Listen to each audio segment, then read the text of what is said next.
Nama 3 DPO itu nama dari siapa? Nama 3 DPO kita dapat pada saat kita gali keterangan daripada terpidana ini muncullah nama-nama. Saya tambahkan ya, rekan-rekan media. Yang pertama, pertemuan sore ini sekaligus menjawab antara keluarga Vina dan keluarga Eki tidak kompak. Jadi pertemuan sore ini menjawab bahwa kami baik-baik saja dan akan mencari keadilan. Awalnya saling curiga. Awalnya saling curiga. Ya. Sekarang pun masih dikit. Oh, siap Bang. Habis ini harus makan bareng nih Bang. Bang Gentong.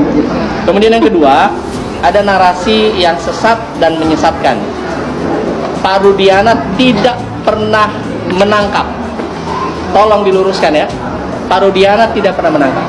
Yang dilakukan oleh Pak Rudiana adalah melakukan investigasi yang semua kita kalau orang tua punya anak-anaknya meninggal tidak wajar, saya kira semua orang tua pasti melakukan hal yang sama.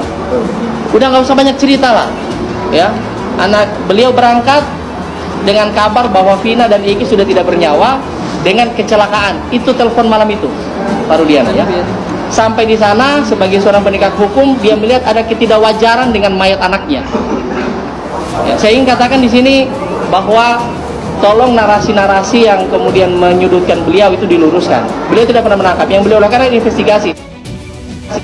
Teman-teman jurnalis kan juga punya jurnalisme investigasi kan? Apa itu dilarang? Kan tidak. Nah, begitu beliau menemukan titik terang kejadian ini, ya, beliau berkoordinasi dengan reskrim. Betul ya? Anda ya, berkoordinasi dengan reskrim, ya, untuk membawa dan kemudian diinterogasi awal di Polres. Karena para penyidik reskrim menemukan bahwa unsurnya terpenuhi, dimintalah beliau melakukan laporan sebagai pelapor. Jadi peran Rudiana di sini yang pertama menginvestigasi sendiri ya kasus ini, dan kemudian sesudah terpenuhi diserahkan ke reskrim. Apa yang salah? Tidak ada yang salah. Jadi itu yang perlu saya luruskan. Terima kasih Bang. Betul. Pertanyaan berikutnya. Sebentar dulu, nanti. Pak Rudiana, AF dan Dede itu kan saksi kunci. Kenapa tidak dibawa ke persidangan? Kenapa hanya disumpah dengan berita acara? Kenapa tidak dibawa ke persidangan? Padahal mereka adalah saksi kunci. Mereka hanya tanda tangan BAP. Memang menurut hukum acara boleh sambil bikin BAP disumpah, tapi tidak dibawa ke persidangan. Posisi saya hanya sebagai pelapor. Nggak tahu. Jadi posisi saya hanya sebagai pelapor. Yang pernah melaporkan dari untuk tindak pidana terhadap orang anak saya. Jadi nggak tahu kenapa Dede sama AF tidak dibawa bersumpah di depan persidangan. Pertanyaan berikutnya, Bapak sudah melihat foto yang diajukan oleh kuasa hukum Saka Tatal menyebutkan tubuh dari almarhum dua-duanya mulus. Mereka mengatakan itu kecelakaan murni. Bapak sebagai orang tua melihat langsung keadaan mayat kecelakaan murni atau dianiaya? Itu dianiaya Bang. Saya lihat langsung dari mulai luka di dahi yang ke dalam, terus gigi hancur, ini rahang patah Bang. Ya. Pergelangan ini patah. Ya. Terus kemudian ada biru di sini. Ya. Belakang kami kiri di juga kena pukulan. Ya. Tutup Bang tadi kalau kecelakaan itu ada baret Bang. Ya. Baret, Bang. Ya. Ini ada. Itu ya ada seperti kena cungkil. Ya. Kaki kanan itu patah pergelangan. Apanya? Pergelangan kaki belakang patah. Ya. Iya, kalau tabrakan pasti paling satu bagian tertentu yang hancur kan. Ini ada di mana-mana gitu. Ya. Bahkan pergelangan kaki patah. Wah. Jadi Bapak yakin benar bahwa itu adalah. Kenapa jaksa tidak mengajukan Bapak sebagai saksi ya? Saya saksi Bang. Di peradilan kemarin? Enggak, di peradilan. Harusnya ya. Kan itu kan perdebatan kan. Kenapa nggak diajukan ya? Halo Bapak jaksa, kenapa tidak diajukan? Karena yang menjadi pertanyaan kan apakah kecelakaan atau penganiayaan. Tadi beliau ini mengatakan tulang di bawah. Kalau kecelakaan kan pasti di bagian tertentu ketabrak di sini. Ini ada di mana-mana, ya kan? Jadi Bapak yakin bahwa itu adalah ada perbuatan pidana. Pertanyaan berikutnya, ada yang mengatakan katanya ada transaksi narkoba di belakang ini. Benar nggak sih? Tidak ada Bang. Tidak ada.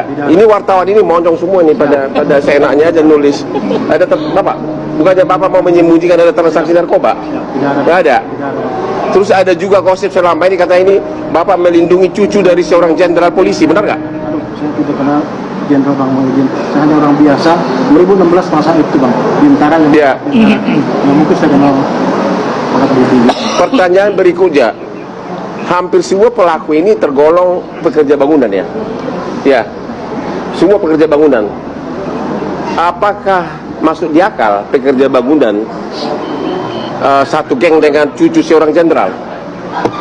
Kira-kira gimana? Secara logika sepertinya tidak masuk akal. Tidak masuk ya? Ya, mungkin Bang Muhyiddin bisa menyampaikan. Gimana?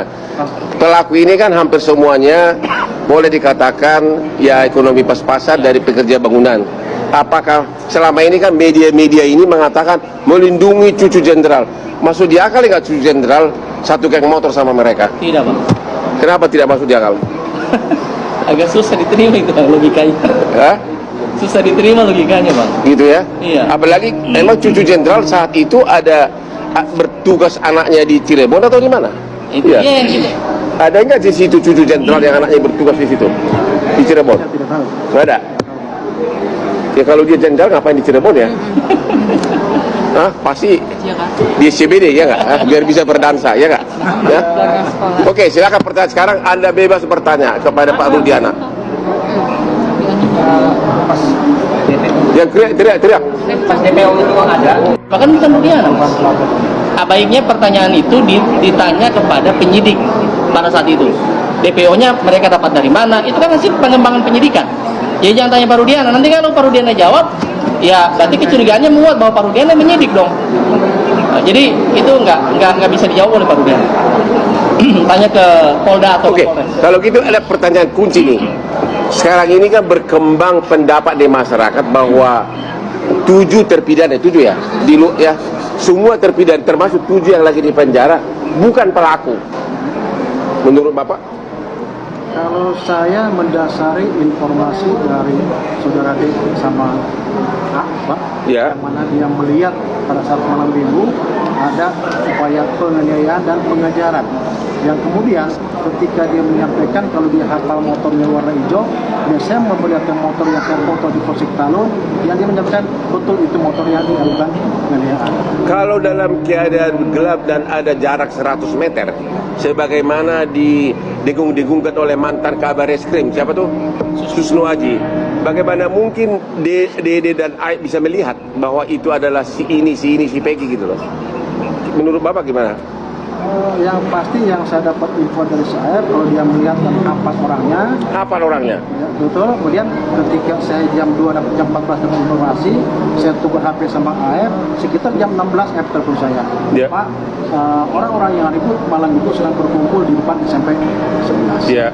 Dan datanglah kami ke sana, kemudian dengan baik-baik Bang, mengajak mereka untuk ikut sama kami ke kantor.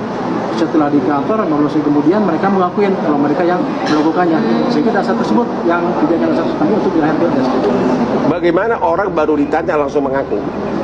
Tentunya ada upaya-upaya kami untuk Apa benar disiksa, Pak? tidak ada Pak. Karena Itu katanya disiksa, pada saat digoreng atau di apa tuh? saya serahkan ke reskrim, posisi masih itu dan kami foto, ada dokumentasinya. Bisa Bukan, proses. para pelakunya ini loh. Iya. Para pelaku apa benar disiksa makanya mau ngaku? Tidak ada. Tidak ada. Tidak. Dan posisi masih utuh. Bukannya utuh, tidak ada penganiayaan. Dari mana Bapak kenal Dede dan Aib? Pertama kali sampai tahu bahwa dia ada saksinya. Betul, pada saat kami berempat coba mencari informasi dan mulai TKP Kelamaya, kemudian coba cari CCTV, tidak berapa lama kemudian sekitar jam 2 melintas dekat Alfamart, saya masuk ke CCTV, tapi tidak ada CCTV itu. Kemudian keluar Alfamart, saya melihat air sama dia nongkrong di depan. Oh, jadi kita samperin. Campari di interview gitu Ya, ya? artinya Yang semua orang yang itu kami tanya Bang, namun air sama Dede lah yang memberi informasi. Oh begitu. CCTV di mana sekarang? Itu ditanyain orang juga. Ya, CCTV yang di Pulau Tegagan memang sempat saya lihat, namun CCTV tidak jelas mengarah ke jalan raya, cuma mengarah ke perumahan depan perumahan Tegagan, dan itu sudah saya sampaikan ke penyidik. Karena Tapi di CCTV kelihatan nggak ada penganiayaan. CCTV tidak mengarah ke mengarah ke jalan raya aja. Oh, gitu. Tidak melihat jelas. Dan saya tidak mengambil karena seperti ini Bang. Hmm.